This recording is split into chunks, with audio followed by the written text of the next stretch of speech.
In the course of our affairs, there are always these moments of instability, an active shaking. We may call it at once a confusion, as well as a relief. A confusion in the sense of the unknown, and a relief in the sense of leaving something intolerable.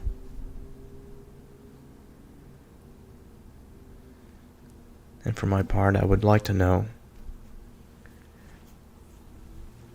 that from the perspective of somebody that has gone through one of these experiences, that they actually understood what was happening. That they weren't just caught up in it. There were people that can actually reach out and touch it. They can make it explicit.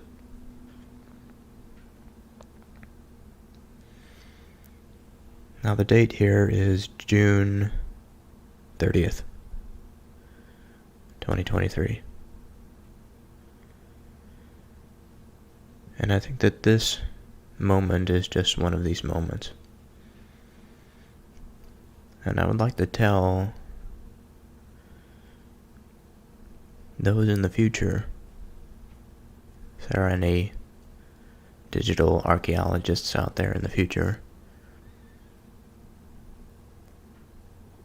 I am standing at the edge. I can see it.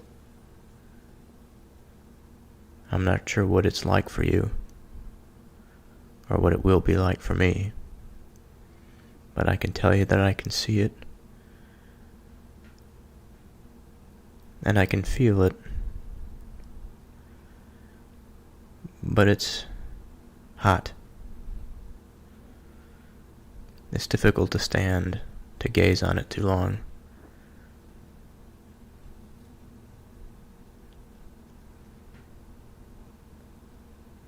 And the problem is that I find myself mistaking this thing, this new permeation, this brightness, into my landscape. I mistake it for the thing that it is.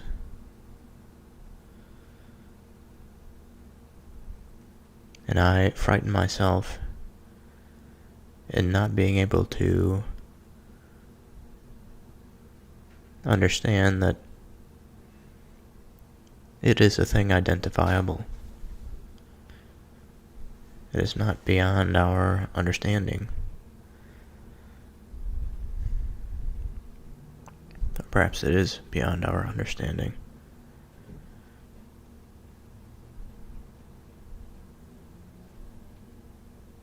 But it came this way, just as we did.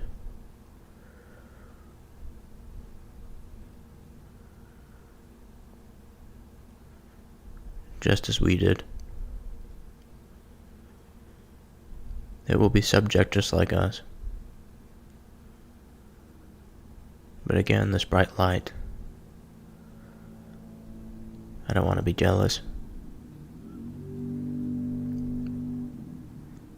And I also don't want to be tempted by it, subject to it.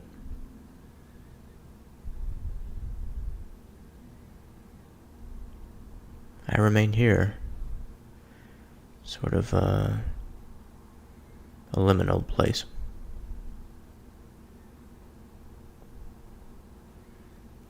A strange ambience. Just a general drone through my ears.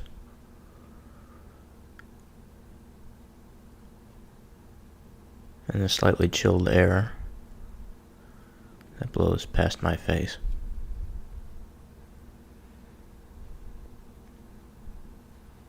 When I started this introduction, I could see the sun brightened the landscape. But now I can tell Everything is becoming more and more dim. The sun is setting. We will have to light our own way until the sun returns. Proverbs chapter 4. Hear, ye children, the instruction of a father, and attend to no understanding. For I give you good doctrine. Forsake you not my law. For I was my father's son, tender and only beloved in the sight of my mother. He taught me also, and said to me, Let your heart retain my words, keep my commandments, and live. Get wisdom, get understanding, forget it not, neither decline from the words of my mouth. Forsake her not, and she shall preserve you. Love her, and she shall keep you. Wisdom is the principal thing. Therefore get wisdom, and with all your getting, get understanding. Exalt her, and she shall promote you. She shall bring you to honor when you do embrace her. She shall give to your head an ornament of grace, a crown of glory shall she deliver to you. Hear, O my son, and receive my sayings, and the years of your life shall be many. I have taught you in the way of wisdom.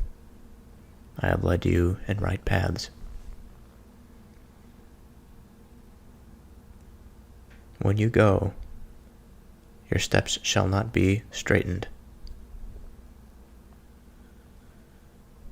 When you run, you shall not stumble.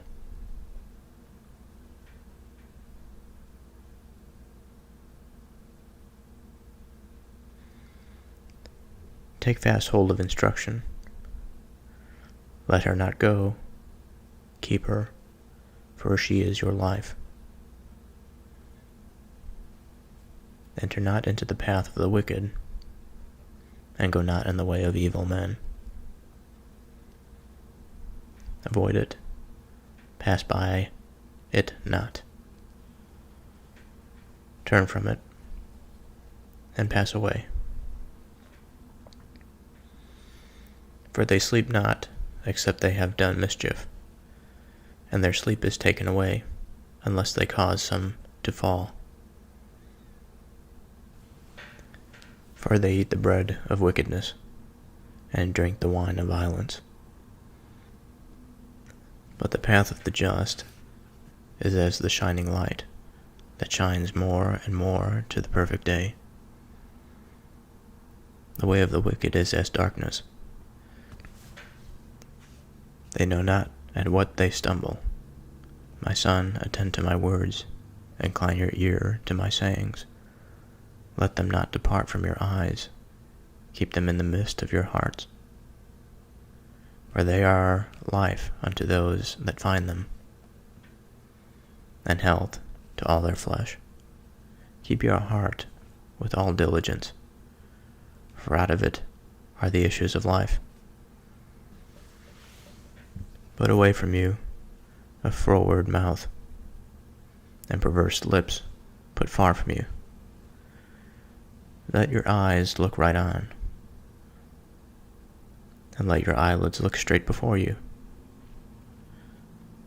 Ponder the path of your feet, and let all your ways be established.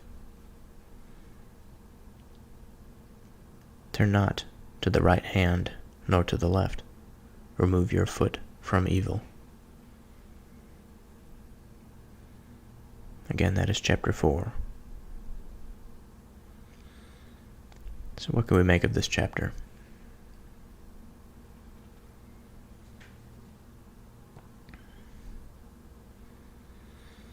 Starting at verse 3.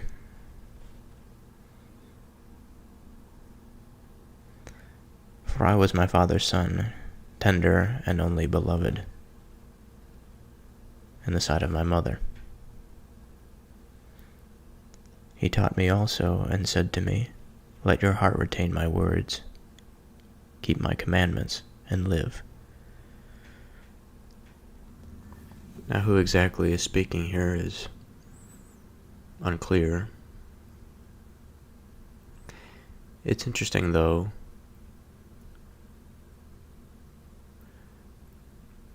that at once it seems to be the words of a human being, and then at once it seems to be the words of something that is beyond the human being. For I was my father's son. It implies an earthly existence. For the father of all sons, if we can put it that way, surely didn't have a father before it. But by the same time, we have, He taught me also, and said to me, Let your heart retain my words, keep my commandments, and live. Such a statement is a divine statement.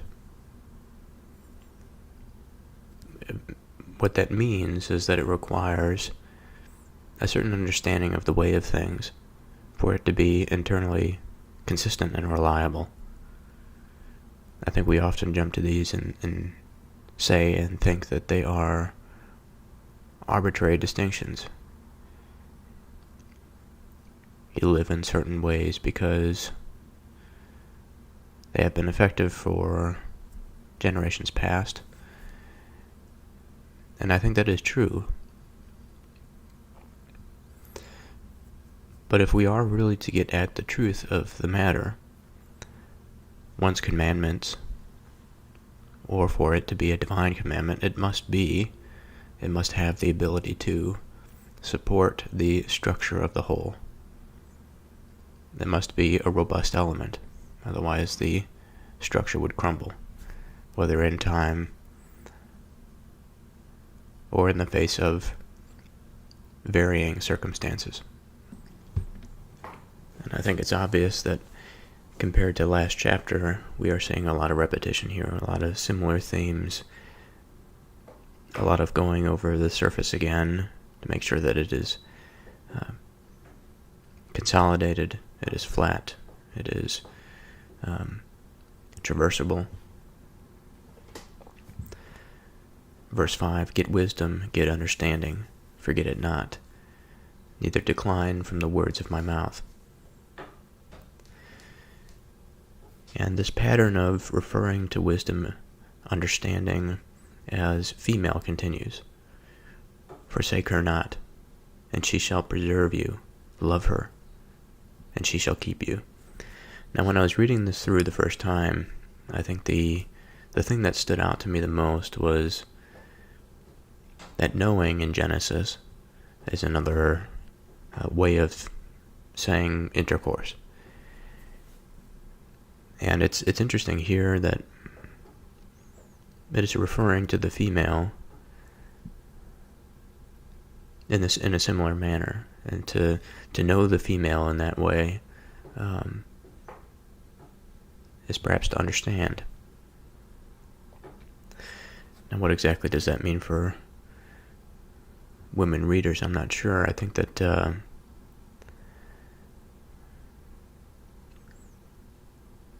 obviously knowing in the sense of intercourse and how that can bridge the meaning between those two words that would otherwise seem mutually exclusive. I think that obviously the knowing extends to the female mind when she has intercourse with the male, but in terms of her relationship with understanding, and that being of a more nurturing environment, I think is what that means for her is to get in touch with that rooted archetype of the female. Whereas for the man, it is, perhaps it is a bit more, I don't want to say difficult, but it is a way and a movement towards something that is perhaps a bit different than his own nature, or different than what he is inclined towards, and that this nurturing for him perhaps comes in a different manner, and the compassion that is so lovingly attributed to the female requires of him effort. It requires sacrifice. And so we have forsake her not. She shall preserve you.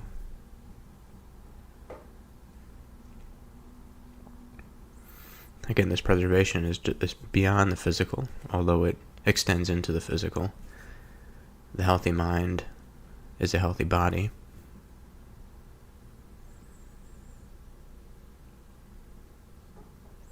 Love her, and she shall keep you. So it's an interesting way to think about things in terms of wisdom and understanding as a place in and of itself that holds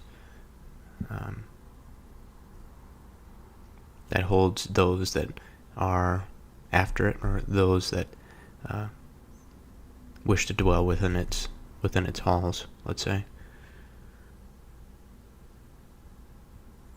Wisdom is a principal thing. Therefore get wisdom, and with all you're getting, get understanding. So this is to say that wisdom includes morality. The right and wrong of understanding, of knowing what is true and what is false, extends into the realm of the virtuous and the good. It is a principal thing.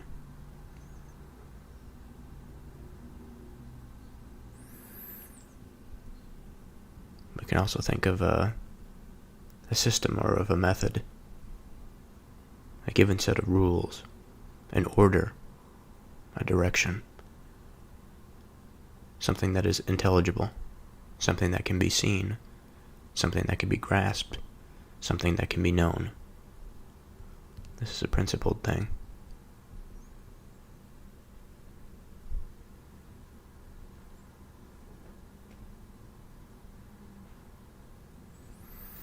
So perhaps it's prudent to go through this wisdom and understanding again.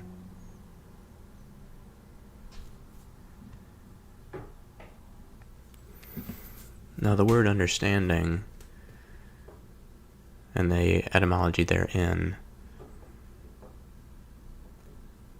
I think, can be useful to describe what we are trying to say when we say the word understand. Now both in the cases of understanding and of wisdom, these are important terms, and I think that often the simple definitions don't always get at it, but it is also at the same time possible for a simple poetic definition, but that would seem to, I think, suggest a, no pun intended, an understanding of the thing itself. So understand, starting with under, it's an Old English word. Obviously it means beneath, in a lower position, in a subordinate role to. In its essence, it is describing something that is beneath, something that is under the surface. Perhaps it's hidden. Now to stand, again, another Old English word. It comes from standen, which obviously means to stand, to be in an upright position. Moreover, when we move into our more symbolic terms and less literal, standing is a state of stability. It's firm. being a state of readiness as opposed to sitting or lying down.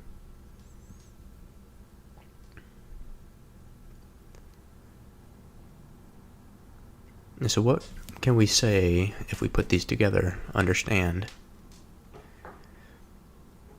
that which is beneath the surface, that is covered or hidden, that is beneath our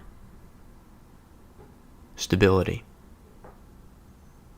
that is beneath our firm posture.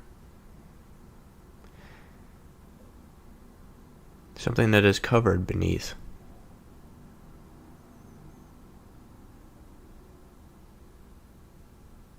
That's not immediately apparent. And so from this I get a bit of deception, in the sense that now to understand is not deceptive, but what is beneath that which our posture that we consider to be firm and stable, I think it seems to suggest an unawareness that within one's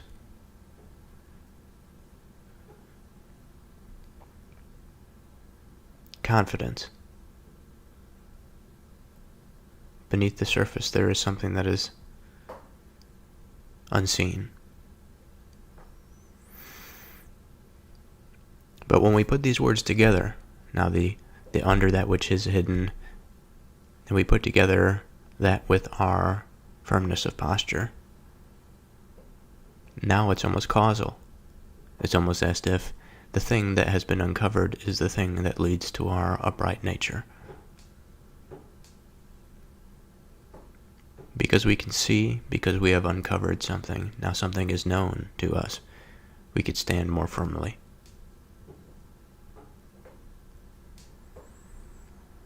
Now the wisdom, I think, is what to do with that understanding. It's a practical nature.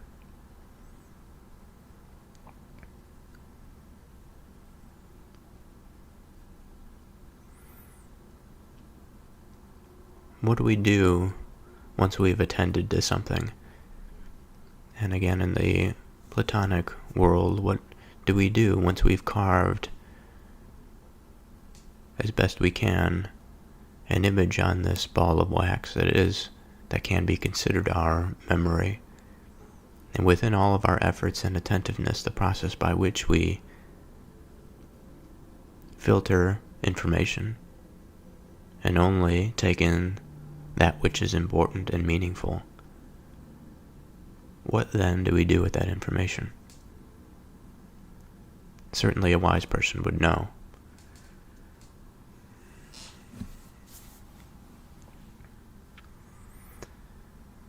Verse 8, exalt her, and she shall promote you.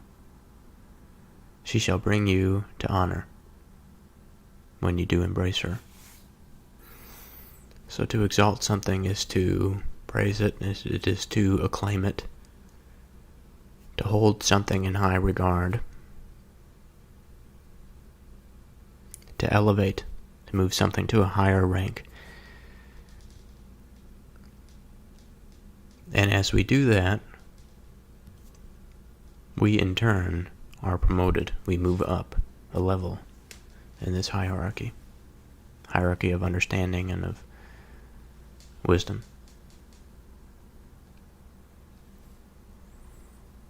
And if we do this, we shall be given grace. Again, this ornament that we place on our heads, this crown of glory.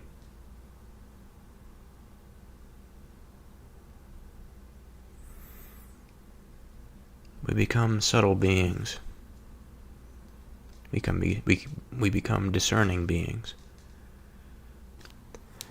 Now there's something important here to talk about in verse 12. When it says, when you go, your steps shall not be straitened. Now this is not the straightened that I think many of us would think about in terms of a level or of a ruler drawing a line from a straight surface. Straightened, spelled straitened.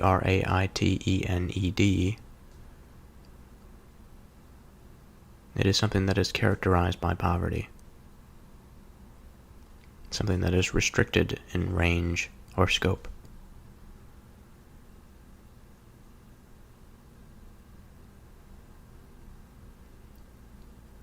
And so in this way, our movement shall not be lacking. We should not be restricted by where we go and what we do. And we will not stumble the faster we move.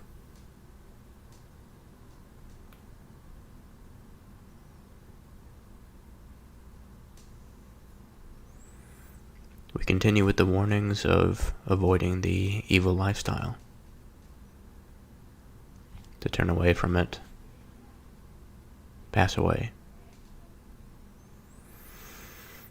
In verse 16, for they sleep not, except they have done mischief, and their sleep is taken away, unless they cause some to fall. So how can we make sense of this? What does it mean for the evil not to sleep? Or what does it mean to sleep? It's something that is an integral part of our experience. All of us do it. In some sense, it is a process by which we slowly ramp down the energy and the efforts of the day into an eventual state of unconsciousness.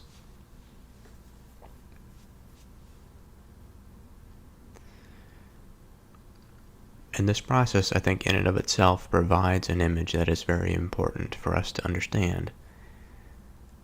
Because it would seem here that there is a good that is associated with those that engage in the process of sleeping.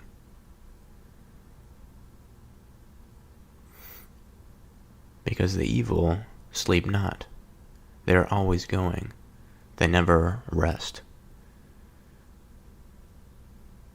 Or I should say that evil is always going and that it never rests. And so what good can we understand about rest? What is the process? It's the process of rejuvenation. Perhaps it's not necessarily the unconsciousness and inattentiveness.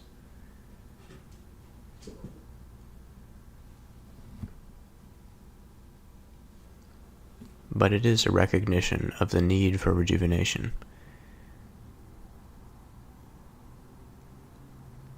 And again, just like many things in the Bible, this applies not only at the micro scale to the individual, but also to the macro. It scales all the way up, from individual to family to close relations, to the community, to the school, to the work environment, to the office, to the corporate body, all the way up to the level of the nation. And there is understanding that needs to be had, and there needs to be a degree of wisdom to understand exactly where this sleep ought to be, when it is to be used, when it is necessary to revitalize an institution or an individual. And although it's a physical example, we need not take every bit and piece of that example for it to be understood. Because I think if we did, we would lose some things about the analogy.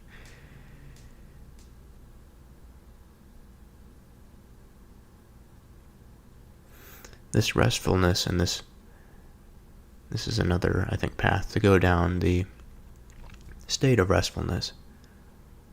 is easier once one has put in the effort and the work, and that there is nothing plaguing them, that it's easy for them to lay their heads to bed at night.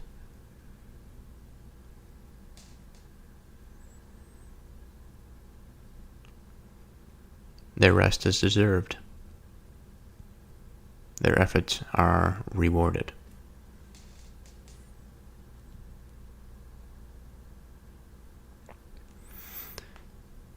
Now of the evil, they eat the bread of wickedness and drink the wine of violence. But the path of the just is as the shining light that shines more and more to the perfect day. The way of the wicked is as darkness. They know not at what they stumble.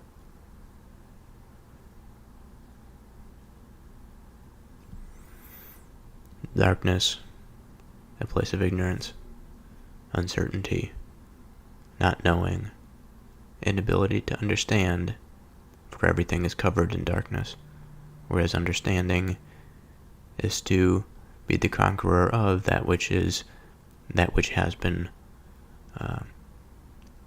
covered, and to stand atop it upright.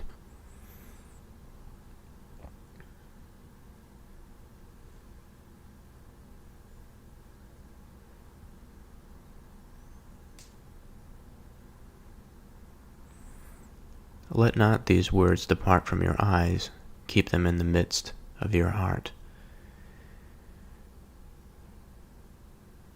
I've had many thoughts on the matter of the heart. The heart, I have come to a conception that it is the seat of our feelings and our desires. Something that is at once dangerous, but also something that makes us uniquely human. It is almost something to be considered as separate from the reasonable mind and the directed mind. A tool, perhaps, by which we can enliven and embolden our experience. And to have access to all of these emotions requires, I think, a degree of practice, and the direction of them through understanding and wisdom also requires practice. And their direction, I think, is fundamental, because they can easily be attributed to things that are lower rather than the things that are higher, base desires rather than heavenly goods.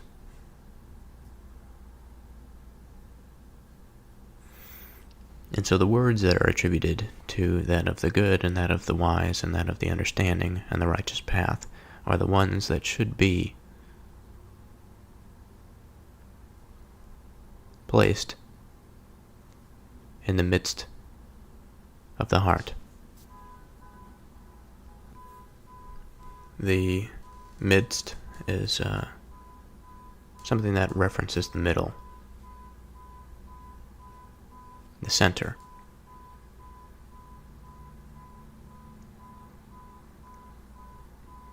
And if it is at the center, it is in some sense its most vital and important component. For they are life unto those that find them, and health to all their flesh. Keep your heart with all diligence, for out of it are the issues of life. And that is an interesting statement. And I would have to compare my own conception of the heart to what is being said here.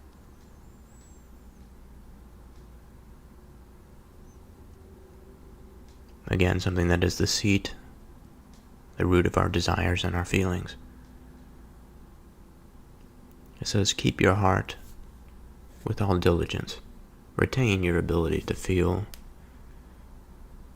and desire. But be careful. Be persistent and apply work. Pay attention. Be diligent. And I think that this has to do with our experience. This has to do with the tethering of truth of the world to that of the malleability of the heart. And again, it requires discretion. It requires diligence on the part of man to understand that the issues of life include our emotions.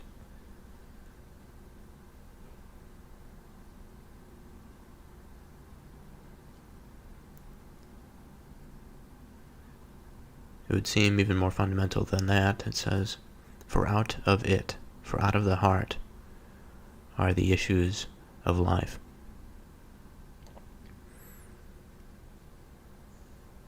For out of the heart are the matters in question.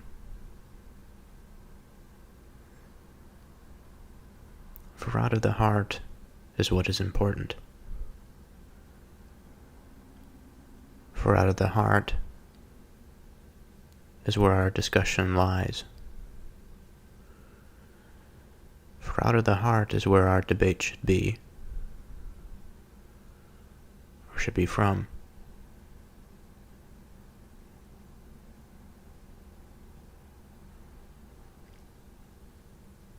For out of the heart is where we conduct our business.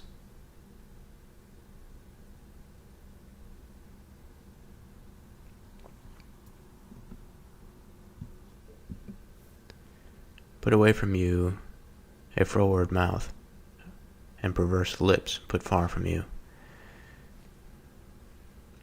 Now, the froward is a word that we've seen a few times here in the Proverbs. Froward is of a person that is difficult to deal with or is contrary.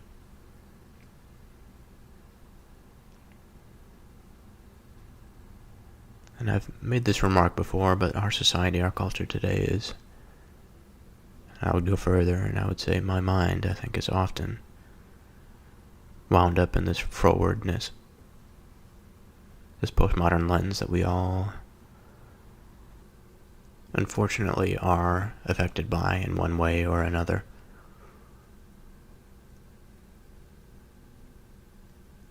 Affected even in our resistance to it.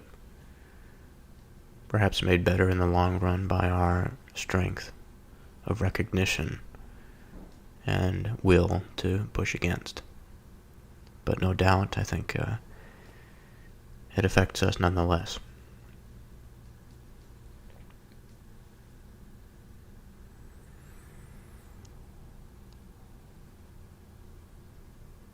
And perverse lips put far from you. Of course, of these lips we refer to speech. Of the perverse nature we refer to unreasonableness, something that is unacceptable. Deliberate obstinance.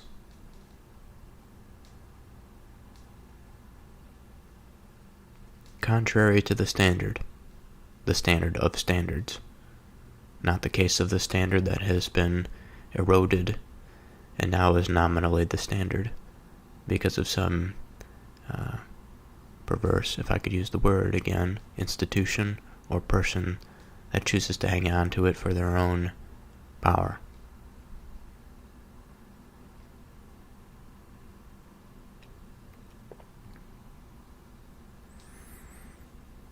The perverse lip is the illogical speech. The wrong.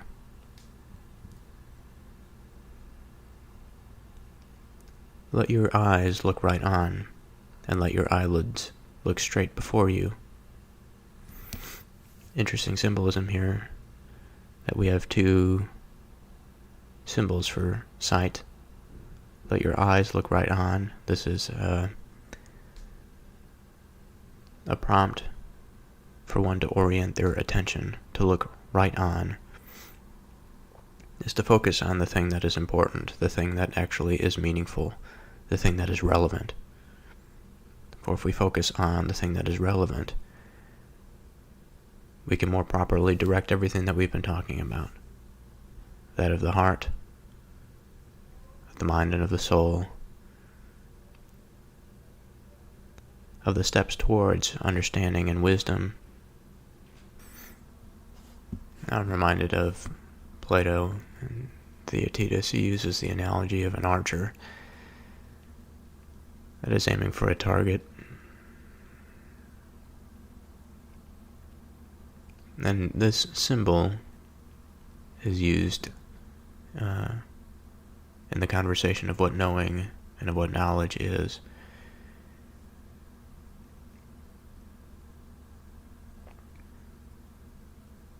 That it is a process of identification, taking aim,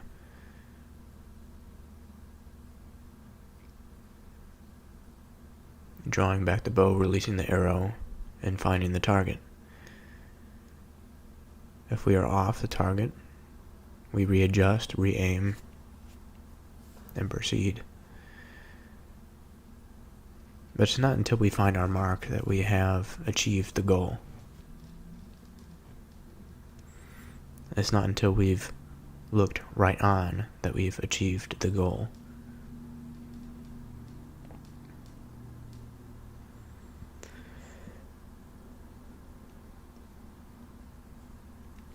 And now the distinction between the eyes and then the eyelids. So like straight before you. Now the eyelids is an interesting word to use because it is not something that does the seeing. It is the thing that does the covering or the blocking of the vision. And if we are to say, let the eyelids look, I think it's to suggest that even in the case of obstructed vision,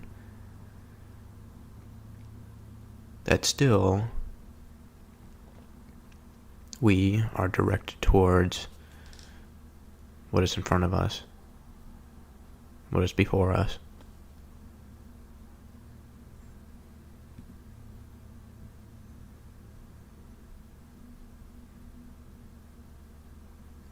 Even in times of doubt, perhaps, or less information that would satisfy us, it is important to keep our wits about us,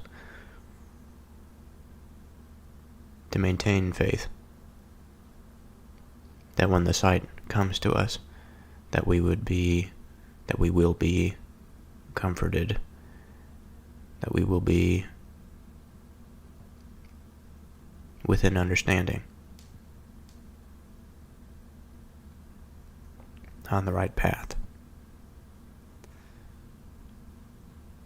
Verse 26, in fact, says, ponder the path of your feet, and let all your ways be established.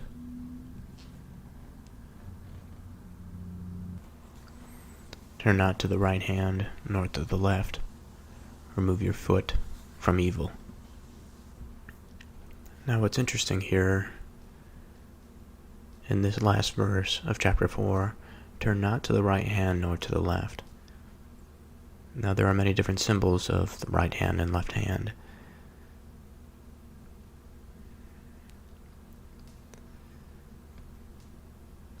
But they often refer to the right and left hand of God, not necessarily the right and left hand of man. Now it's possible that if we are to say, for example, that our right hand is more of the active principle, it is the power, the guidance, the director.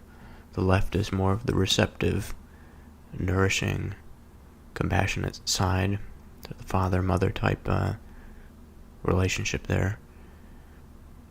In the divine sense, and the divine sense of the Logos, these are unchanging and fixed. But I think in the hands of man, these are easily perverted. And it's possible that if we turn to the right or the left, the symbol would still be there, but it would be the perverse of it.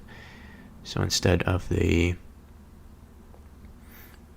right hand as a guidance, and a driving force, it is nothing more than a base desire for something that is base, like power, whereas the left, it is licentiousness and overindulgence.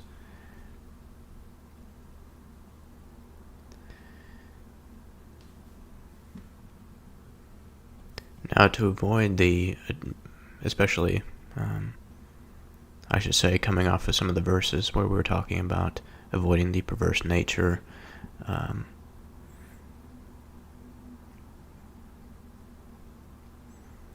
it says, put away from the froward mouth and perverse lips, put far from thee. Obviously, the lips in general have nothing to do with the quality of perverse. It being perverse, the quality of it being perverse, I should say. But there is a condition in which it can become perverse. There's also a condition where it can become righteous. And in this way, I think the right and left hand is this similar sort of thinking, this pattern of thought that is something that can have a divine symbol to it, but also, and if it's lowered enough into the sphere of man, let's say, it can be perverted, and the right and left can be distracting forces instead of guiding and nourishing and rejuvenating forces. And remove your foot from evil. It is the explanation of stay on the straight and narrow, avoid the distracting forces, and stay on the path.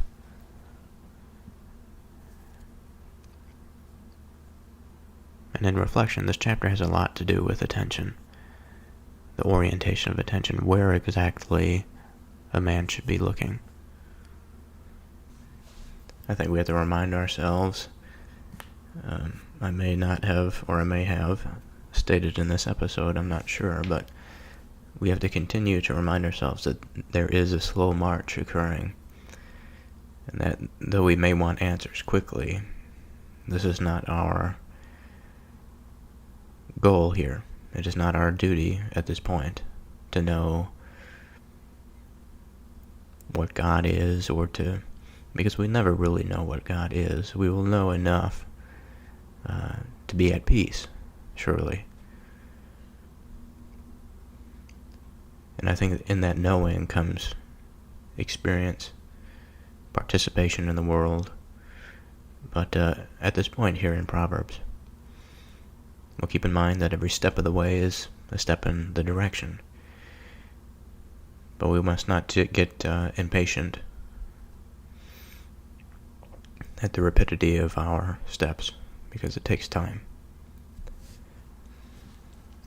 My son, attend to my wisdom, and bow your ear to my understanding, that you may regard discretion, and that your lips may keep knowledge. For the lips of a strange woman drop as a honeycomb, and her mouth is smoother than oil. But her end is bitter as wormwood, sharp as a two-edged sword. Her feet go down to death, her steps take hold on hell. Lest you shouldest ponder the path of life. Their ways are movable, that you cannot know them. Hear me now, therefore, O ye children, and not depart from the words of my mouth. Move your way far from her, and come not nigh the door of her house, lest you give your honor to others, and your years unto the cruel. Lest strangers be filled with your wealth, and your laborers be in the house of a stranger. And you mourn at the last, when your flesh and your body are consumed, and say, how have I hated instruction, and my heart despised reproof. and have not obeyed the voice of my teachers, nor inclined my ear to them that instructed me. I was almost in all evil in the midst of the congregation and assembly. Drink waters out of your own cistern, and running waters out of your own well. Let your fountains be dispersed abroad, and rivers of waters in the streets. Let them be only your own, and not strangers with you. Let your fountain be blessed, and rejoice with the wife of your youth.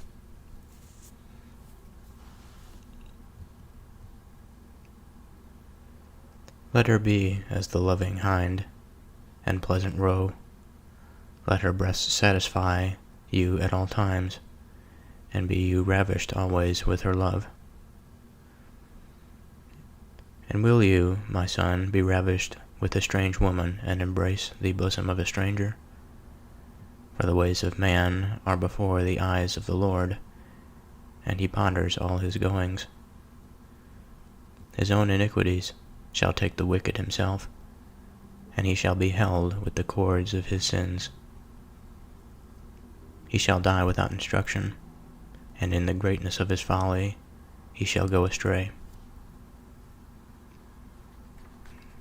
Okay, so quite an interesting chapter. Much like the others, it starts with an orientation type verse. My son, attend unto my wisdom, and bow your ear to my understanding, that you may regard discretion, and your lips may keep knowledge. This is a standard proverbial beginning here. Now we have the introduction of new symbolism. We have a bit of a contrary view of the female. Let's just leave it there. For the lips of a strange woman drop as an honeycomb, and her mouth is smoother than oil.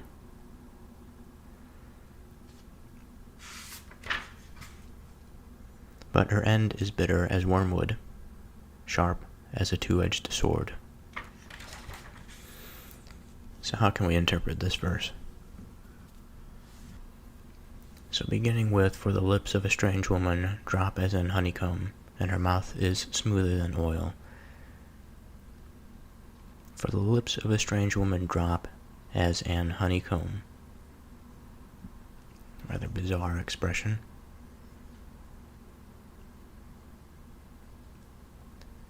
So we have a few symbols here. We have the lips of some strange woman.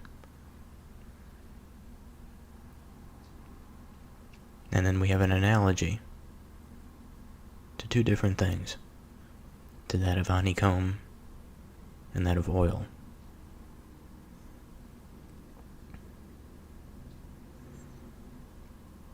The lips of a strange woman, let's begin there. So the lips, of course, are the thing, it is the gateway for the speech to come out. I think it is often referred to as speech itself.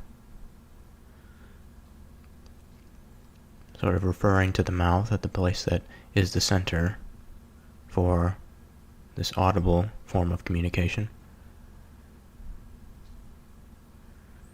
Now the strange woman, immediately we are given a mysterious context. Strange. What does it mean to be strange?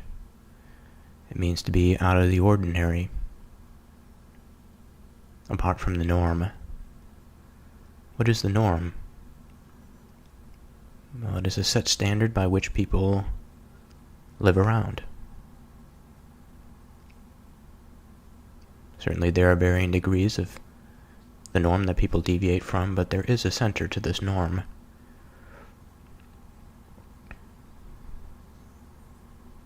Now there may be norms that are unacceptable.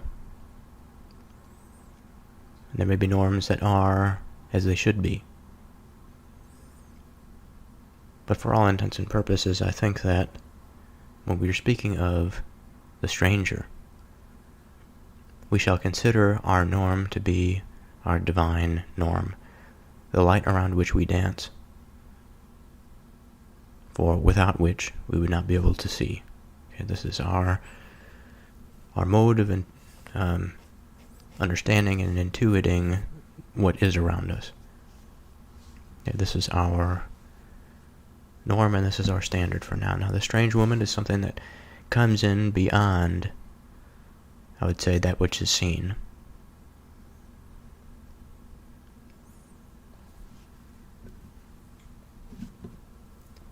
Perhaps she emerges from the darkness, and it's unusual, surprising, unsettling. It's hard to understand. Unfamiliar, alien.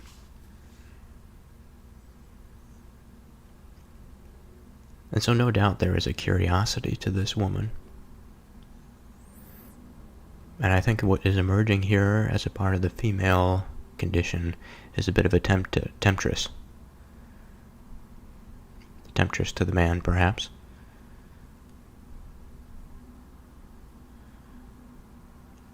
Or perhaps of the finer virtues of the female archetype that we have discussed before: comfort and nourishment, love and compassion.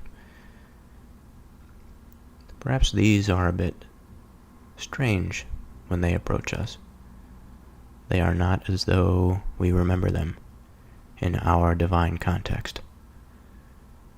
They seem to be a bit boisterous, behave a bit abnormally.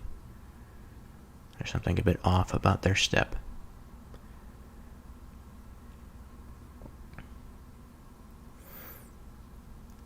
So we have this strange woman.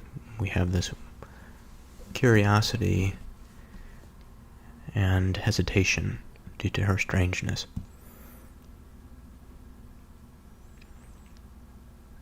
And we're talking about her lips.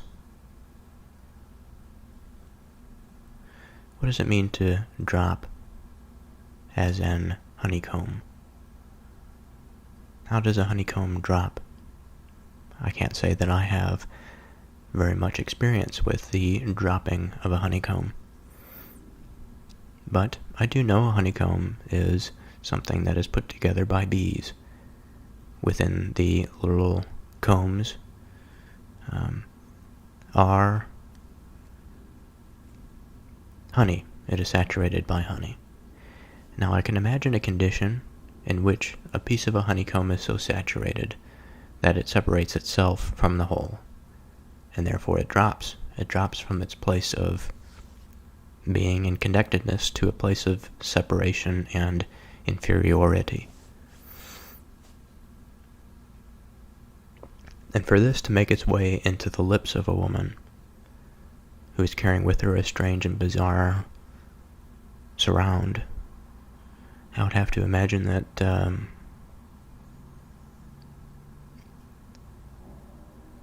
she is speaking in such a way to break me away from this standard or this norm. And because of this strangeness, it's confusing for me. I don't quite know or am quite sure if I should listen. Because this norm, this thing that I am attached to, this thing that I've come to know about my existence is all that I do know. Is this woman perverse? Or is she taking me somewhere higher?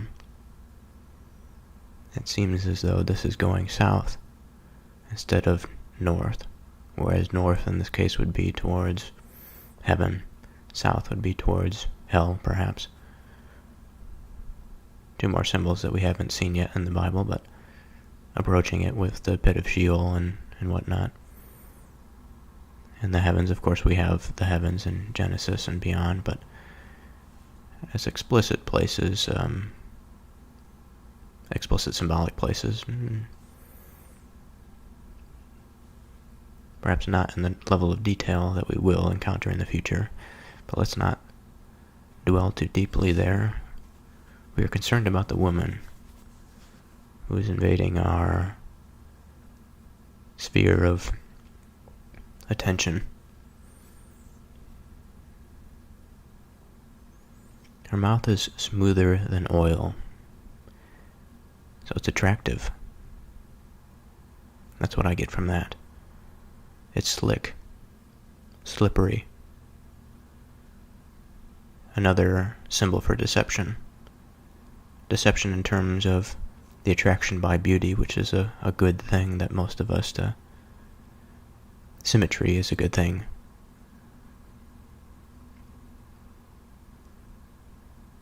I think it inherently attracts us, but it can be manipulated, no doubt.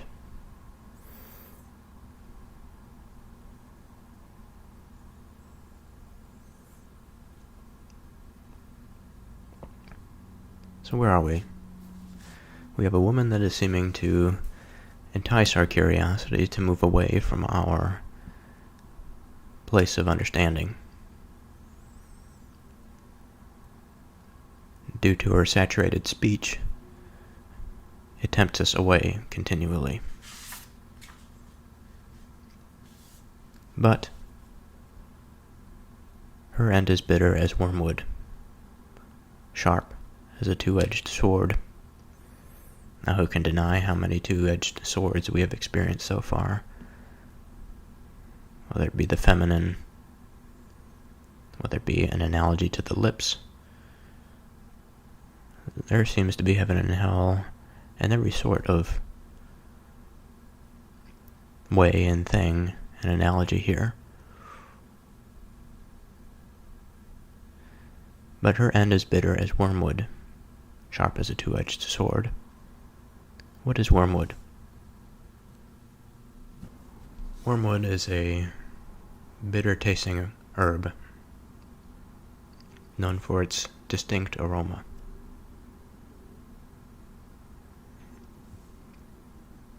Now, no doubt here it is used to convey, as it tastes, bitterness.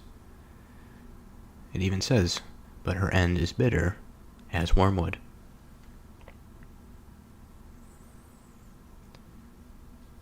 Sharp as a two-edged sword, so her end. What might this mean? Now, it seems as though, in our analogy before, the picture that we've created, it is a structure by a spirit, a force, a thing of nature, a thing of man, a thing of our experience, of our reality. It comes in, invades our intelligible sphere. It tempts us towards the margin, towards the unknown, through her beauty, through her pregnant speech. And in doing so, she carves out a path for us to walk. Now, we've been talking plenty thus far in the Proverbs about walking the path of uprightness and righteousness. It's throughout the Psalms as well, about paying particular attention and always keeping an eye and ear pointed towards understanding, wisdom, and knowledge. And so this woman seems to be the temptress that tempts away from all of that towards the darkness instead of the light, the lightness that is understanding and wisdom. And I think we have to remember that this is a woman that is doing so.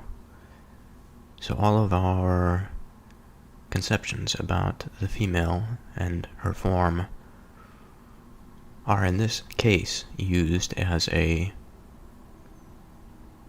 perversion of that in order to move us and tempt us away. There are two sides to this coin, and I'm increasingly seeing that there are two sides to every coin.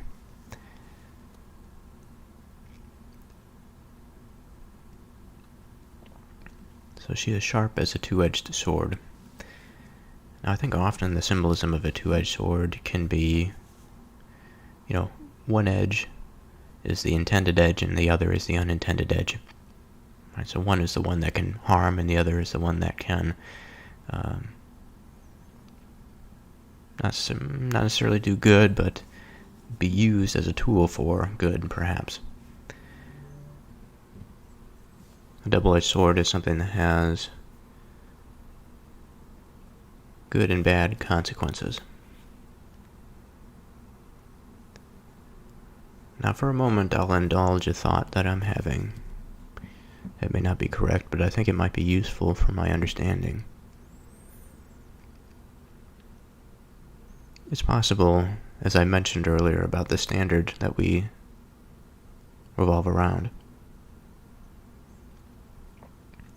no doubt that there are things that we can believe that we know and we think are true, and that perhaps we think we know, but actually are things that are not true.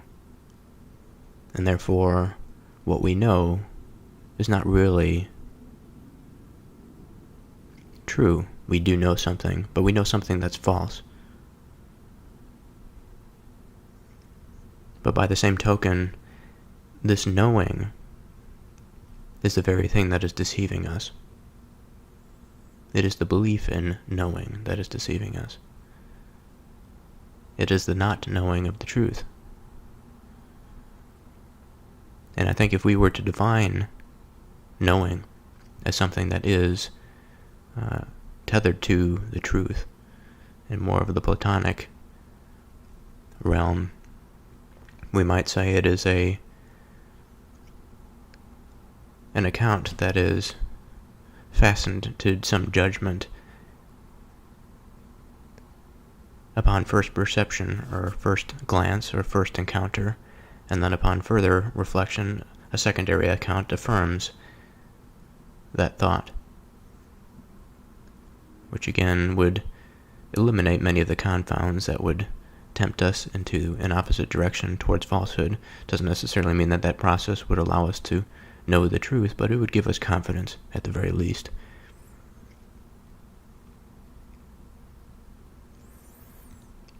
And so,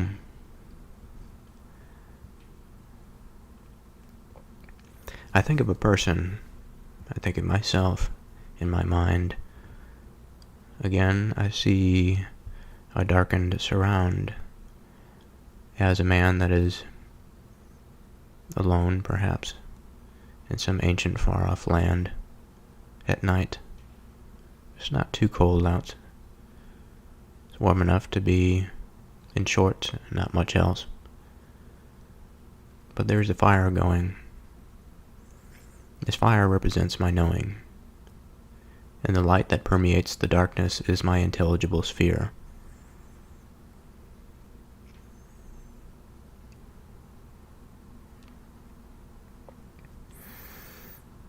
Now what happens if this light is not true, and in fact my vision is the thing that is deceiving me? What is illuminated is my false understanding. And that this woman who comes in with her slippery speech and her tempting ways, the honeycomb that has fallen away from the hole, tempts me away from it. Certainly in this context it would be good, no? She's tempting me away from something that was false, a hole that has become rotten. Where she will lead me, I don't know. But in this way it is a double-edged sword, because this tempting away from what is known can be good if what is believed to be known is actually false. But then again we have to remember, but her end is bitter as wormwood.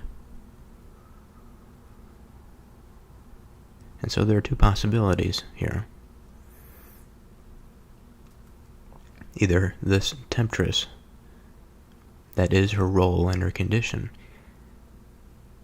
assuming she maintains that role, it always ends up, her path always ends in bitterness, as the wormwood. Both in the consequence of the positive and the consequence of the negative. Meaning that in the case of the positive, she does her thing to tempt me away from my encampment towards one that is brighter. And yet, her home is not the encampment, because her role is to tempt the piece away from the whole, and so she leaves the camp. Bitter as wormwood, she is not part of the whole.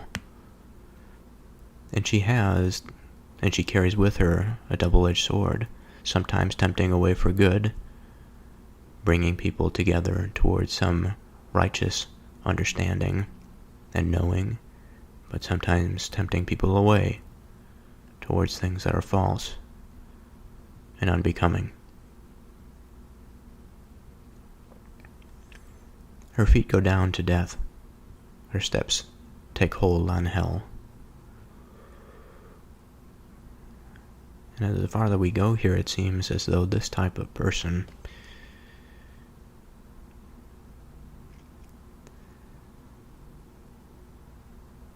is damned,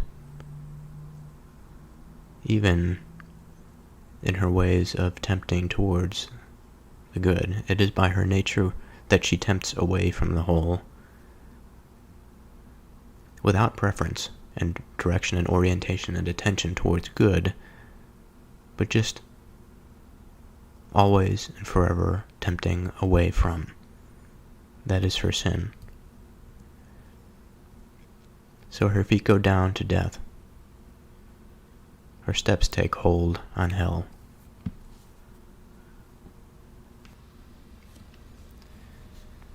Her feet go down to death.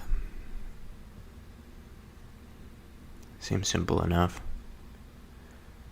That regardless of the outcome of her ways, she descends that staircase.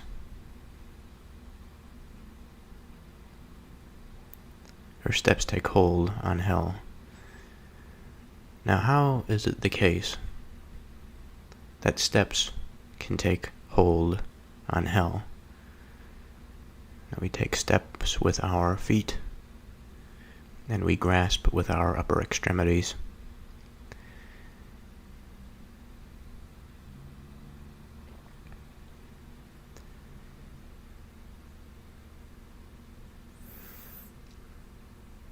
What does it mean to take hold of something? I just mentioned to grasp something. I think when we hold something, we have it. What does it mean that we have it? Well, if we have it, that is, I think it is implied that it is, at least momentarily, an object of our attention. It is being observed.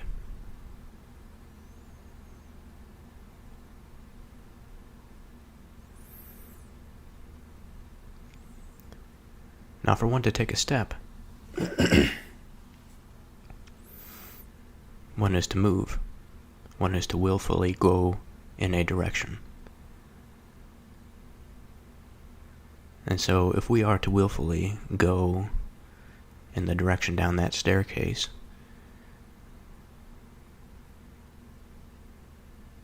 and we are attentively doing so, right down to the bottom and into hell, this, I think, shows the intention of this type of person. Now, I think the strange thing for me here is that we don't necessarily see abject evil. To do something for the purposes of not doing good. This type of person does something for no purpose at all. Well, that's not entirely true. The purpose is to tempt away from, always away from the whole, away from the center.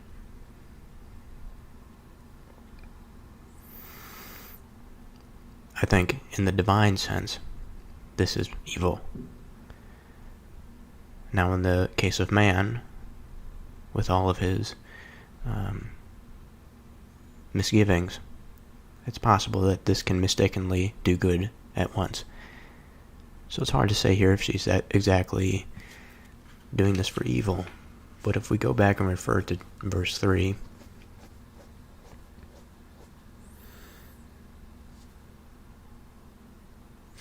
she is a stranger. and we know her end,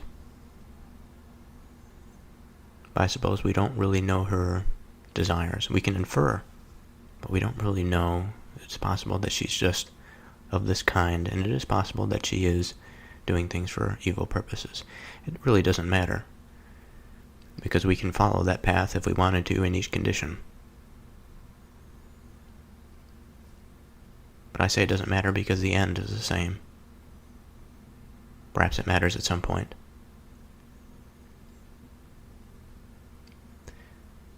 Lest you should ponder the path of life, her ways are movable, and you cannot know them. And so I think this is an interesting thing. I had a conversation with somebody today, I think, about this very issue. This very issue is a thing in our culture. Modern day, today is July 1st, 2023. And those that are for liberation for the sake of liberation are in a strong force these days. Again, it's this type of person that is moving away from, we see it in many different facets today. We see it with the transgender movement. We see it with the modern liberal party. We see it in the conservative party. We see it in the lack of commitment and within the general nominalism that is our cultural environment, both political and non-political.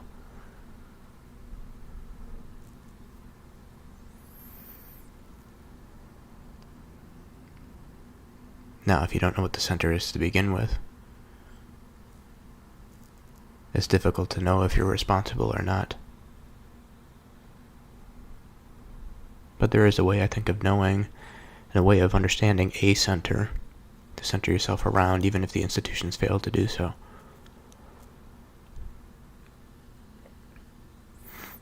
And I think to attribute one's center to that of a political philosophy that is restricted to the level of politics and that of the state, I think sets one up for the condition that I was talking about, for a sense of belief and understanding, and a way of knowing that is actually a false illumination of the surrounds. It gives us enough information to see something, but not enough to give us a whole image of a picture.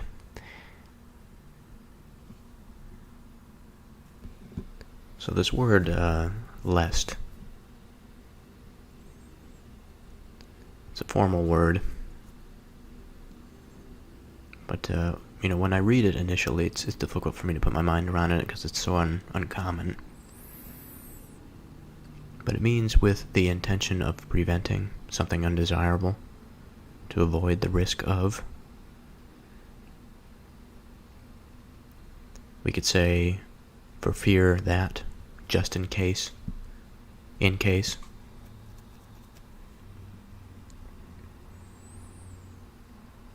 Just in case something undesirable happens. And you should ponder the path of life. Her ways are movable, and you cannot know them. And so, along with what I had just described there, with the conversation with my friend, the always movable is the always, what can we say? To never be stationary, to never stand upon something, is never to understand, is never to take the time to uncover what is. In some sense, what is stationary, because it is to be known. And if one is to always be moving, they don't take the time to understand. And the path that is inherently away from understanding is not the path that one should be walking. And so this is a warning about the type of person that this is talking about. Her ways are movable. And they are in such a way that you cannot know them. Because, again, they are movable. They are not stationary. You can't identify them. You can know that she exists, but when you shine the light on it, you may see her pass by, but you will not see her. She's always tempting you away from the whole. She will not let you be of the whole. It is this constant breaking apart of things, keeping things in flux, keeping things confused, far enough away from one another that they can't see one another. It is, it would seem, a form of Gnosticism, or a Gnostic person. And so let's talk about this for a second, because I've been hearing some about this in our culture, and as one of the primary concerns about why things are the way that they are, and the path that many of us seem to be walking. So I'm going to read a couple things here about a description of Gnosticism. Let me see here. So Gnosticism refers to a diverse set of religious and philosophical beliefs that emerged in the ancient world, particularly during the first few centuries of the Common Era. Gnostics believed in a form of spiritual knowledge or gnosis that they considered essential for salvation and liberation from the material world. Now let's focus on that liberation. Liberation from the material world. Again, thinking about this idea of being in flux and in motion, away from the whole. The core beliefs and teachings of Gnosticism can vary across different Gnostic systems, but there are common elements. Now, there are a few different elements here, dualism being one.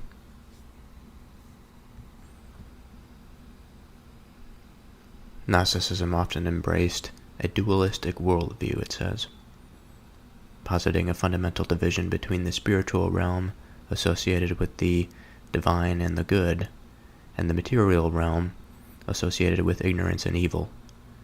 This dualism led to a negative view of the material world, considering it inherently flawed or corrupt. The second characteristic is divine spark and divine pleroma. It says the Gnostics believed that each human being possessed a divine spark or divine element within them, which was trapped in the material world. This divine spark was seen as a fragment of the ultimate divine reality, often referred to as the divine pleroma, and its liberation was the central goal of Gnostic salvation. Third point, salvation through gnosis. Gnostics taught that salvation involved acquiring a special knowledge or gnosis, which was a higher spiritual knowledge that revealed the true nature of the divine, the cosmos, and itself. This knowledge was believed to bring about liberation from the constraints of the material world and reunite the divine spark with its original spiritual source. So what we see here is a self-centeredness, a path of one's own design. That there is this divine element in man, that we are trapped in this material world, and this salvation through this special knowledge, this knowledge that is, who knows what it is, or gnosis, a higher spiritual knowledge, revealed the true nature of the divine, the cosmos itself. Believed to bring about liberation from the constraints of the material world. In our modern day, the form of this is, bizarrely, in the form of gender. It is There are many things that one could want and wish to liberate themselves from. They want to be liberated from all sorts of constraints. It's not just that. That's one of the hot-button political topics. It's popular, like a popular song. But that doesn't get at the deeper issue. That this is something that permeates even our political sphere. The political philosophy of liberalism without any traditional binding. Some people believe in liberalism as its own religion because it is a Gnostic view. And so it leads into something like abortion, where it's the moral argument that life is more valuable than a person's self-interest is put aside for the person's self-interest because of the liberation of the constraint on the individual, rather than the preservation of the life. And in order to make the argument simpler for good-minded and good-hearted people, they say that, well,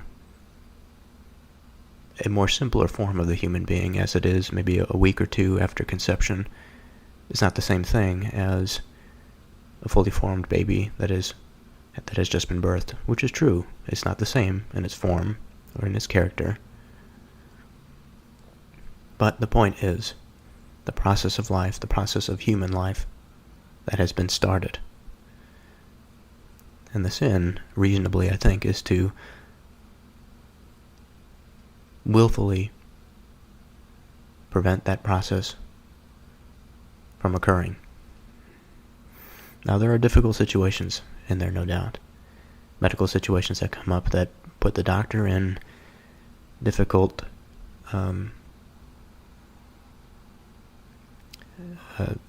position with difficult decisions to make. And his ethical standard is to do the most good and avoid harm, and to preserve life. And in as far as that is concerned, it is his responsibility to make, or her responsibility to make, the appropriate decisions there.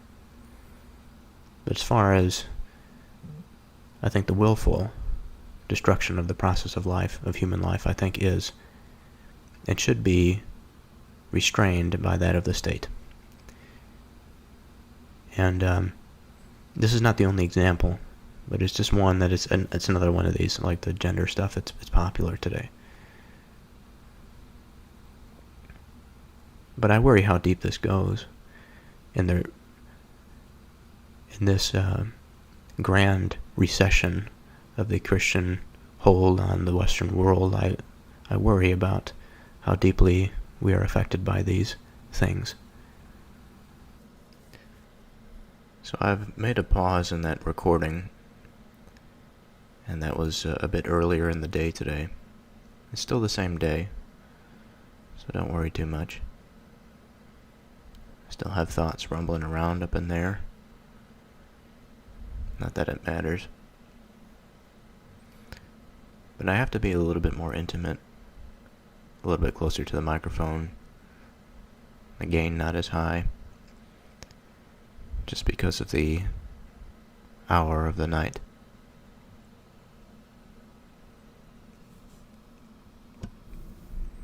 So I wanted to continue our little discussion about Gnosticism.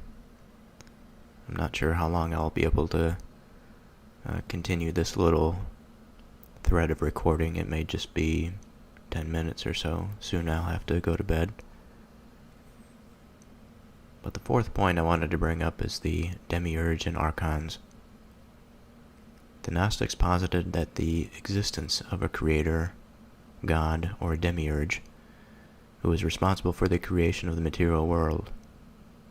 This demiurge was often seen as a lesser deity or an ignorant entity who was unaware of the higher spiritual realms. Archons, considered less divine beings or rulers, were often associated with the material world and were seen as impediments to spiritual liberation. So that word comes back again, liberation.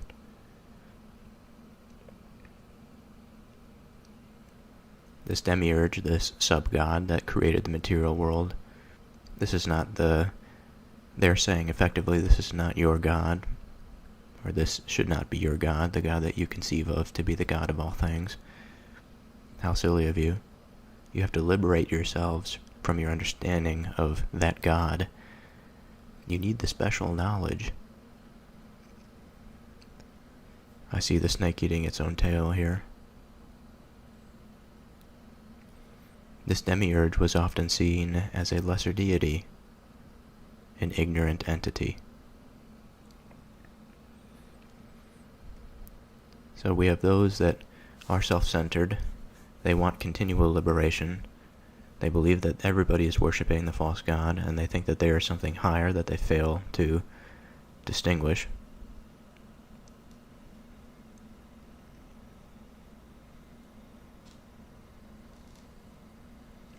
Archons, considered lesser divine beings or rulers.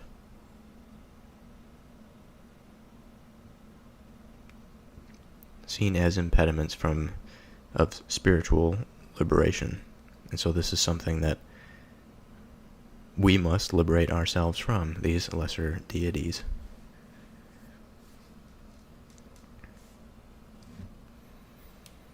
Well, eventually you're going to have to come back to the same problem. Polytheism went through its own thing, but we still recognize the forces of certain gods, or perhaps these spirits. We recognize all levels of different interaction at the heavenly border. And I think that to say what is being said here, it doesn't make much sense, because after you unify and you're centrally worshiping now under one God, how do you go higher beyond that? I mean, your conception of what is higher then is the highest thing. But it's effectively equivalent to the thing that is below, if before you were thinking about that being the highest that is. Now, your next thing that is highest that is just one level above that. Okay, well,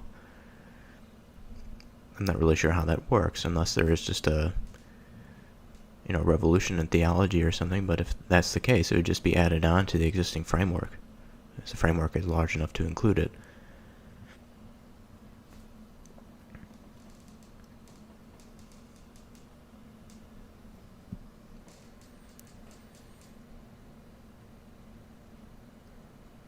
The fifth point here is mythology and redeemer figures. Gnostic systems often incorporated mythological narratives to explain the origins of the universe, the fall of divine sparks into the material realm, and the role of the various redeemer figures, or aeons, A-E-O-N-S. These redeemer figures, such as Christ or Sophia, were seen as emissaries from the divine realm who imparted the necessary knowledge and assistance for spiritual liberation. That word again, liberation. But now you can see how Christianity can actually take up this Gnosticism in its own form, because Christ is the thing that brings in this. They are the emissary from the divine realm. Christ can liberate you. Now that's a true statement, I suppose. But in what way are we being liberated? This is the fundamental question. It always is, just as it is with the woman, a double-edged sword. We always have to be careful, even to things that are seemingly bizarre and not at the front of the mind in the majority of the way that people see things. This is very important. Very important. We may wrap things in different language, but eventually we will come to find exactly what we are talking about. The nominalistic age must end at some point. People will require, they will desire, they will need meaning, just as they need to drink water to survive, or to breathe air to continue their existence. Gnosticism was considered heretical by early Christian authorities, and was eventually marginalized within mainstream Christianity. Nonetheless, Gnostic ideas and texts have a significant impact on religious and philosophical thought throughout history. That's the closing statement there of our online source.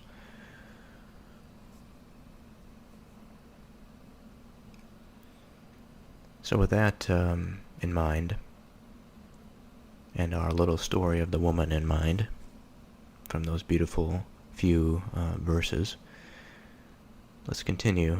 I'm not sure if we quite finished that last bit. Verse 6, lest you should ponder the path of life. Her ways are movable, that you cannot know them. I think we did discuss this. Because as we were going through on our little illustration of the woman, the compassion and the attractiveness had seduced us into walking a new path. And we weren't quite sure if she was going to be the liberator or the oppressor in this case. The one that would lead us into the desert without sustenance, or the one that would lead us to abundance.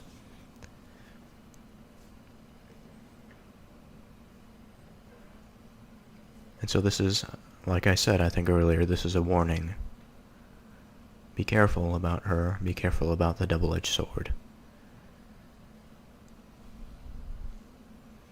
Her ways are movable. You can't identify it. You can't pin it down. This is a Gnostic thing, I think. And you cannot know them. Verse 7, hear me now, therefore, O ye children, and depart not from the words of my mouth. Remove your way far from her, and come nigh the door of her house, lest you give your honor unto others, and your years unto the cruel. Now what does that mean? So let's start with honor. Honor is high respect. It's great esteem. It's distinction. To be honorable is to be regarded with great respect.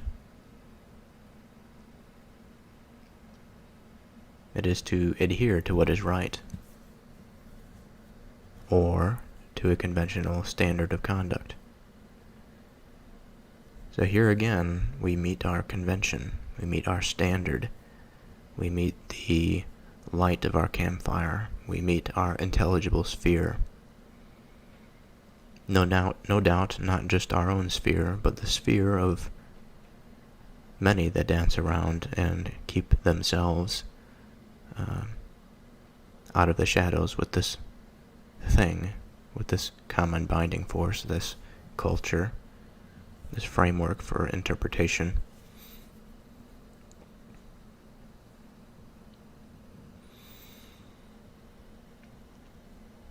If you give this away to somebody else for them to show you,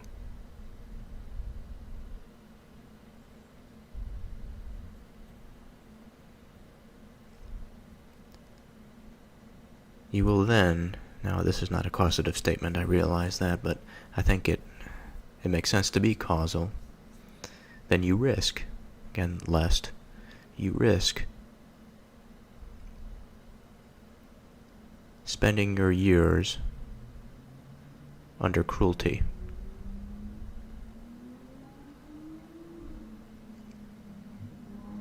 It references giving, not necessarily the causative response of giving your honor, but it could seem in both ways, I think, like I said. But giving your years unto the cruel, I think, is a similar sort of thing. The woman approaches, she tempts you away from the campfire, she pulls you into the darkness. The cruel are in the darkness. The one that attempts to pull you away from the light are cruel.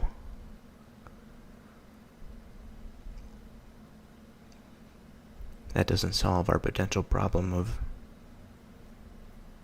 our misplaced understanding of things. But we will have to come back to that at some point. We just have to trust at this moment that what we know and our stable ground, our understanding, again, how we defined it is to stand firmly and uprightly over what is, or what was, covered. We stand upon what was at one time covered, beyond our understanding, or beyond our, I can't use the same word, beyond our vision, beyond our perception, beyond our cognition and understanding of the soul. Lest strangers be filled with your wealth, and your labors be in the house of a stranger. In other words, become a slave.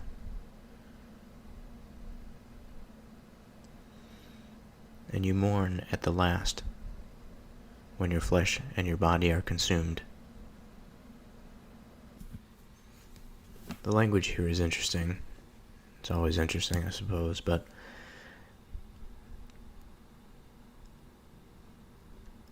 you mourn at the last. Let's think in our minds.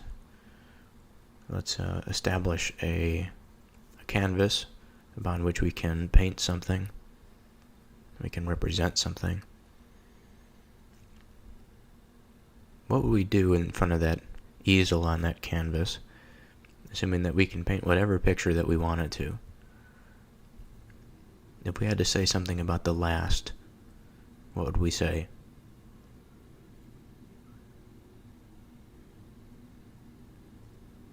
It's in the rear, coming after all others in time or order, final. A handy-dandy Google search.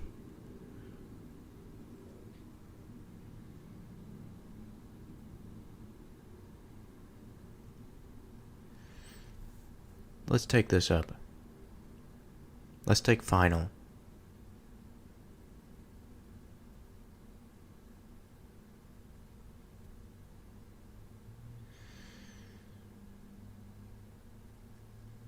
And so, if we are going to be talking about a person, that means we must paint this painting with the person. And we have to represent somehow finality.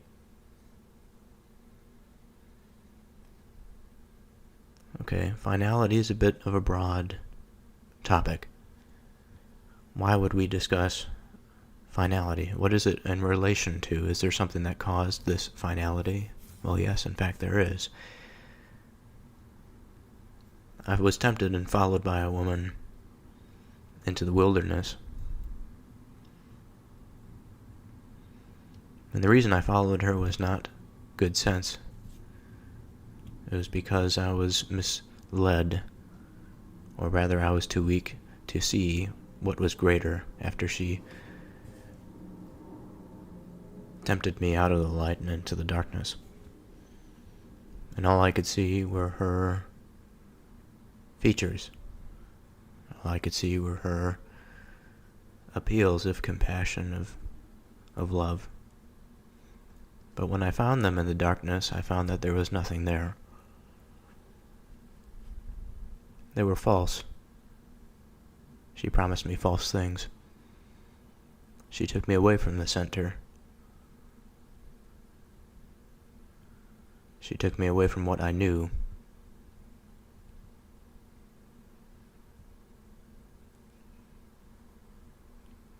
And so this finality of man is a finality of thought in a certain context, a certain level of thinking. Of course, he in the darkness is still a man, no doubt, but he's in the darkness. And what does that mean for him and for his mind? Does that mean he's frightened? Does he remember what he once knew and what he once had. Perhaps the longer he stays out there, the more he forgets. Let's assume our man can live forever. He's continued, as our world echoes through the generations, he continues.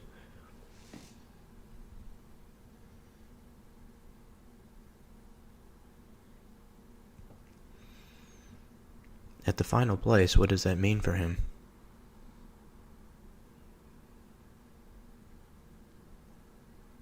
How do we even illustrate the emptiness and the nothingness that he will come to know? The last of what? The last of the intelligible? The last glimpse that comes from his mind?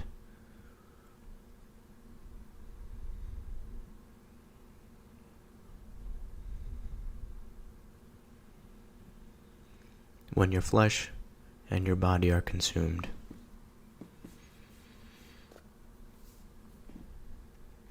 His lack of understanding and his inattention, perhaps, was so severe that he could no longer provide for himself. He forgot some of the most basic and fundamental things. He mistook his abundance for his liberation. That word again. But again, we have to remember the other side. There is evil in the world, no doubt. The center can become polluted. I need not go into that again. I'm sure we will find that abundantly in the future.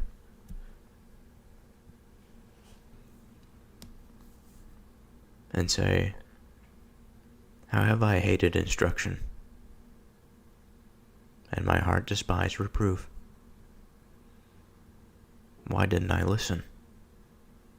If only I had known, again, the importance of wisdom and understanding and discretion.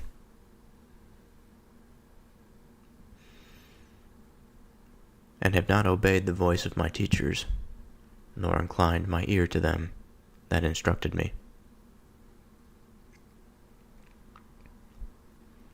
It matters where we take aim. It matters that we know how to hit what we are after. So both in terms of our attention and in terms of our action in the world, they both need to be squared away.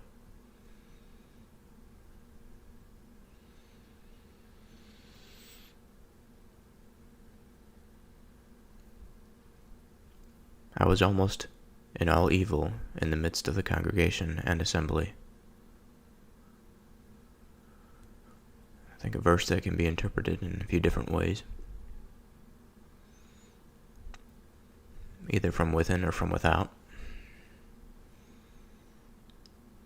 I was almost in all evil in the midst of the congregation and the assembly. So the whole, the congregation, the assembly, the people that have come together. Congregation being specific to sort of religious worship. But it's interesting, we were given two words here. We were given congregation and assembly. Much broader, I think, of a term. It implies his brothers, his countrymen.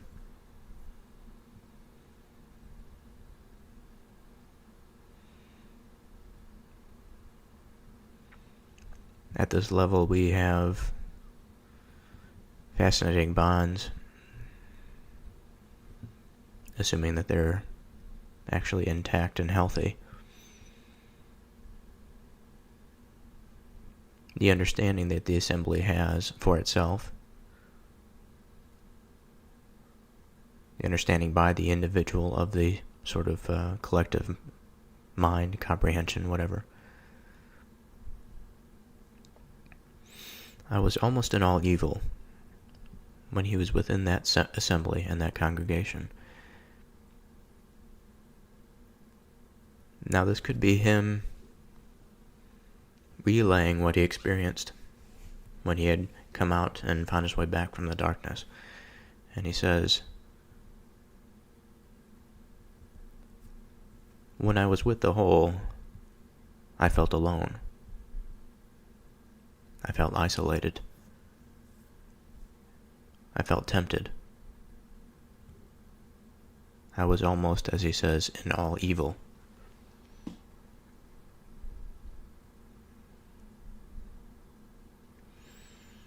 In the midst of the congregation.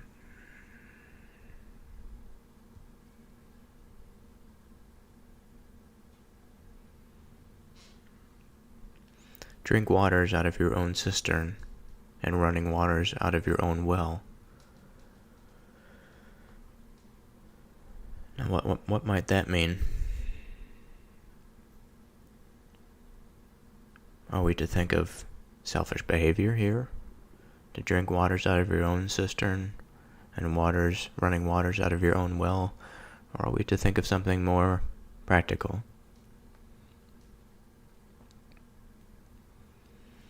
There must be some reason why we would choose to drink out of our own cisterns or water from our own wells rather than to drink from somebody else's. I think the reason is because we own it. It belongs to us. We know it. In other words, we know how to do it. We understand it. For if we did not know how to draw water, we would have to outsource it. And both the continual outsourcing and the lack of ownership, I think, is the problem in that scenario. And so it seems to me to be in some sense related. I've just said it, but in order to own something, certainly a prerequisite is to know it. And what exactly does it mean to know something? Again, this gets into quite a bothersome conversation, a tiresome conversation, but an exciting one, perhaps after a long night's rest. Not to get too far into the weeds, this knowing and this owning.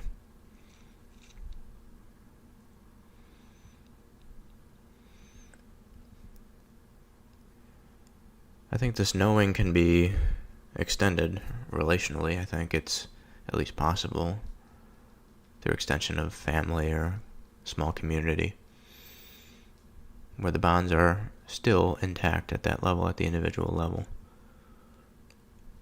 They're not separated by vast distances or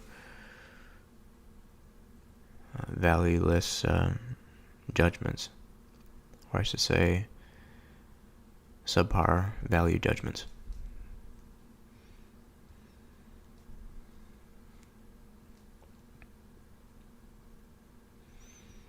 Let your fountains be dispersed abroad, and rivers of waters in the streets. Now this would seem to be a contradiction, to be instructed to drink out of your own waters and not be reliant out of somebody else's, and then in turn it seems to imply that the richness of your understanding should be then given out abroad, beyond, and rivers of waters in the streets. It is to be given, but this is only to be seen in a negative light if it is assumed that we are being told to drink the waters for our own protection. Now, if we are being told to drink the waters because it is our duty and our responsibility to look after ourselves, as long as we do that, and we know that, we don't exploit it, we let the fountains be dispersed abroad.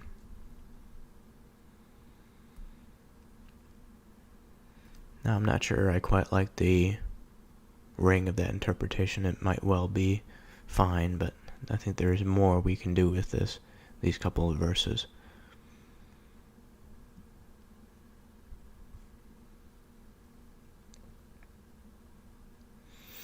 Let your fountains be dispersed abroad, and rivers of waters in the streets. Now, this is not necessarily the same thing as drink waters out of your own cistern and running waters out of your own well. This is broader. We're talking about river instead of the well. We're talking about fountains instead of the cistern. A fountain is not necessarily something to be paraded as, what would you say? Well, maybe that's not true. I mean, back in the old world, I think the fountain had a communal aspect to it.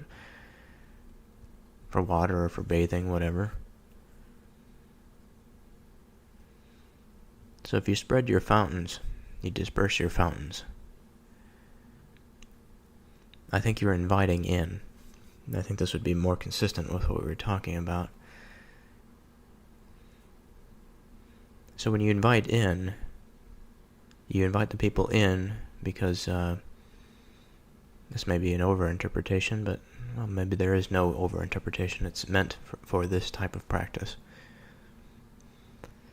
So the knowledge and the practicality of drawing water from your own well, being able to create the well and all this sort of thing, it would seem necessary and understandable, perhaps, to invite others along on the journey and say, I know this because I can produce this. Now come drink, and I will show you how to do this as well. So instead of the moving away from the whole, it's a creating of a strong center that is bound up in knowing. And rivers of waters in the streets could be a symbol of abundance. Could be a symbol of motion, moving along that infrastructure. Sort of like blood within the arteries or within the veins.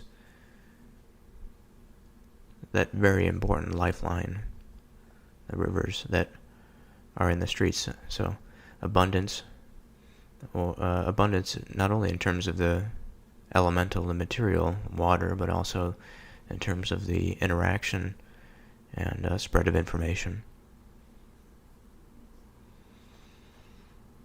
Let them be only your own and not strangers with you.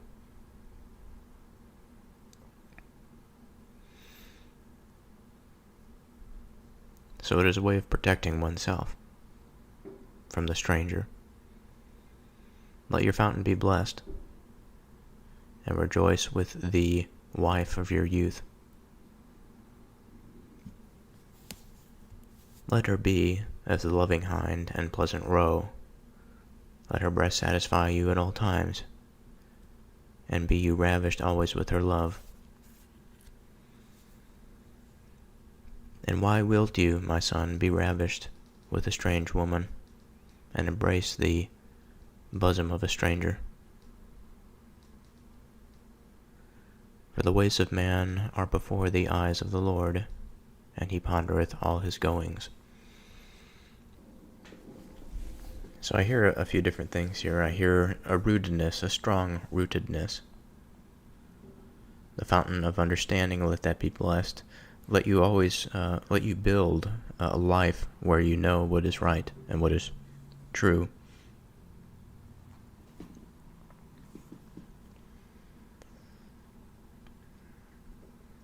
And that's followed up with, let them be only your own and not strangers with you.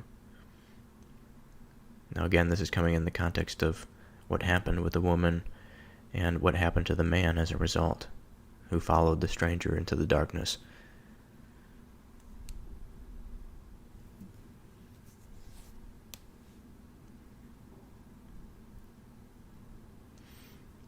Let her be as the loving hind and pleasant roe. Obviously a reference or a depiction of sexual intercourse, but it's wound up in the creation of this world that's not tempted by the stranger, that understands the type of stranger that they're looking out for, because they're also inviting other people in,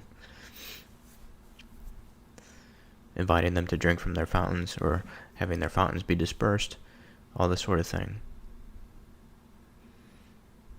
But there's a clear understanding that now we're back at our campsite, we know what is here, we have to preserve this, we have to preserve what is known. And so, in the face of all the strangers and the tempting, it is prudent of us to marry our own while we're young, so we can develop these strong familial bonds, and we should enjoy one another. And we shouldn't forget that one of the ways of knowing in general in the Bible is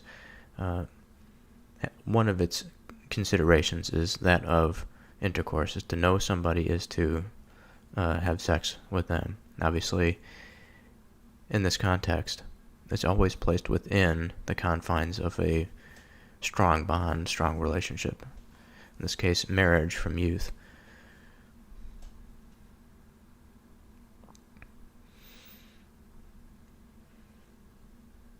His own iniquities shall take the wicked himself, and he shall be held with the cords of his sins. So again, the actions have consequences.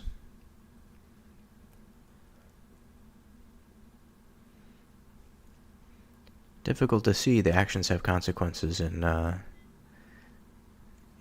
since we're such objective people these days, actions have consequences, and certainly we understand this at the individual level, probably not as well as we should, but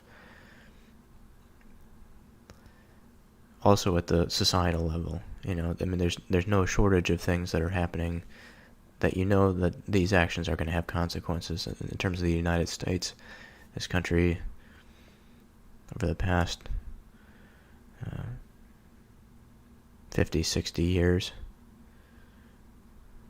has been engaged in very bizarre relational behaviors with other nations, quite destructive, certainly creating many enemies along the way, eroding its own reputation, this self-destructive bureaucratic behemoth. Poor politics, poor politicians, poor country it is becoming to be, mounting an insane amount of debt for and justifying it because it can. It'll find out sooner or later that the judge will come, and that'll be a difficult day. It'll be a difficult day for everybody.